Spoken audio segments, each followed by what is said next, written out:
म्हणजे तुला काय म्हणायचंय काय? गेलीस आहे ना असं का म्हणालीस? काय? अरे केली म्हणजे आज इतकी वर्ष झाली या गोष्टीला, हो की नाही? आता जर का ती हयात असती तर तिने तुम्हाला आपल्याला कॉन्टॅक्ट केला असताना भेटायला आली असती, नाही का? आता तुम्ही इतक्या लांब वाळिंजला गेलात आणि तरी भेट.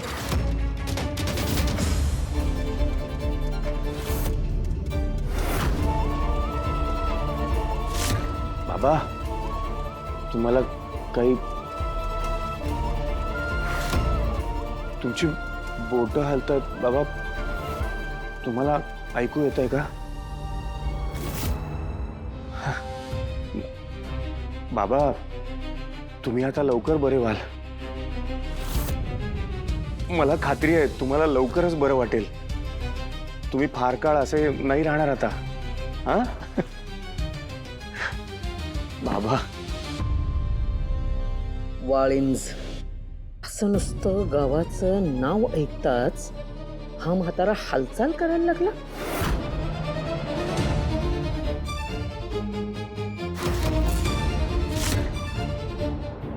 ते नव कमळे, एवढं सगळं तुम्हाला त्या गावात कळालं.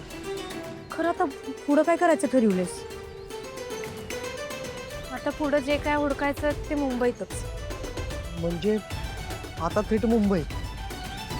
अगं कमळे, पण एवढ्या मोठ्या मुंबईत हुडकणार कसं? हे बघ, ह्याच्यात गाडीचा नंबर नीट दिसत नाही. खरं RTO मधनं काहीतरी माहिती मिळू शकते की. कमळे, हे सगळं ठीक आहे, पण एवढ्या मोठ्या मुंबईत कोणाला हुडकायचं म्हणजे गवताच्या गंजीत सुई हुडकण्यासारखं आहे. म्हणजे मला आता एक गोष्ट देण्यात यायला लागली आहे का माझी आई सारखं मला मुंबईला जाऊ नको असं का म्हणायची? तिला माझ्या शिक्षणाचा विरोध केव्हा नव्हताच. तिला मुंबई शहराचा विरोध होता आणि म्हणूनच मुंबईचं नाव काढलं का ती घाबरायची. तिला माहित होतं का माझा भाव मुंबईत आहे आणि म्हणून ती मला इथे येऊ देत नव्हती.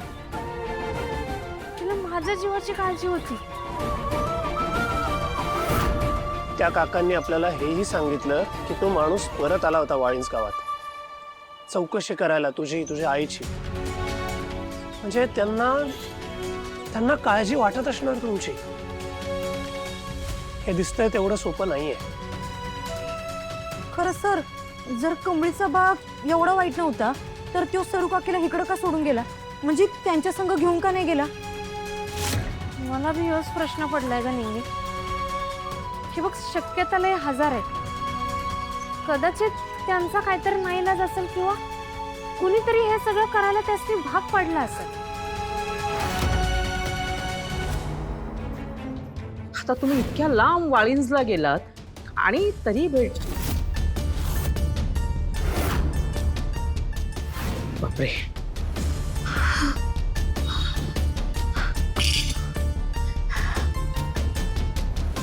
काय चाललंय म्हाताऱ्याचं? नुसतं वाळिंज असं नुसतं गावाचं नाव ऐकलं आणि म्हातारा हालचाल करायला लागला.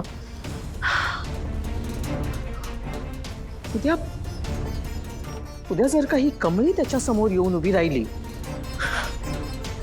तर काय असा जागेवर उठून बसायला लागेल, नाचायला सुद्धा लागेल. नाही,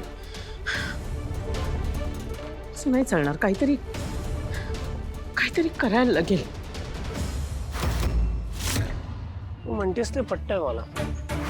ऋषी भाऊ, असं नाही.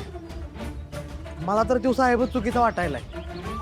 त्यांचं जर सरू काकींवर एवढं प्रेम असतं तर ते काकीलाच एकटं सोडून गेलेच नसते. नाही बंड्या, असं कुणाला बी दोष देता नाही येणार. आता जोवर सगळं पुरावा गोळा होत नाही तोवर मी कुणालाच दोष देणार नाही. खरं एक गोष्ट नक्की, माझ्या आईच्या आयुष्यात जे काही घडलं ते मी शोधून काढणारच. तिला न्याय मिळवून देणार आणि आता त्यासाठी मुंबईला जावं लागणार.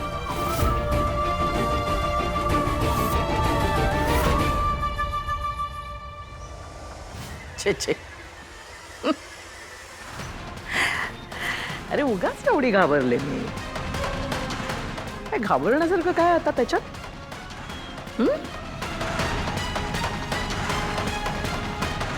ती कमळी काही परत मुंबईत येत नाही. तिने ठरवलंय ना किती काही आता मुंबईला परतून येत नाहीये. घाबरायचं कशाला एवढं?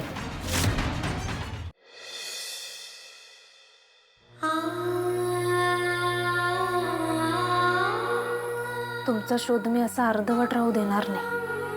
मी मुंबईला परत निघालोय. खरं या टायमाला नुसतं शिकायला नाही, तुमच्या दोघांसाठी, तुमच्या आयुष्याला न्याय मिळवून द्यायला निघालो. हाय आबा, आशीर्वाद असू द्या.